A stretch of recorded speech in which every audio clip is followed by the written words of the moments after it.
उंडाळे शेवाळवाडी रोडवर भरदिवसा बिबट्याचे दर्शन. भरधाव वेगात बिबट्याने ओलांडला रस्ता. दुचाकीस्वारांनी प्रवास करताना घ्यावी काळजी.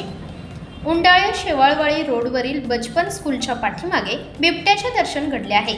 शेतातून भरधाव वेगात पळत येत डोळ्याचे पाते लवायच्या आधी बिबट्याने रस्ता ओलांडून पलीकडच्या शेतात पलायन केले.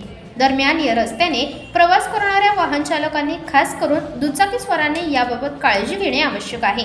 भर दिवसा बिबट्याचे या रस्त्यावर दर्शन झाल्यामुळे नागरिकांमध्ये भीतीचे वातावरण पसरले आहे.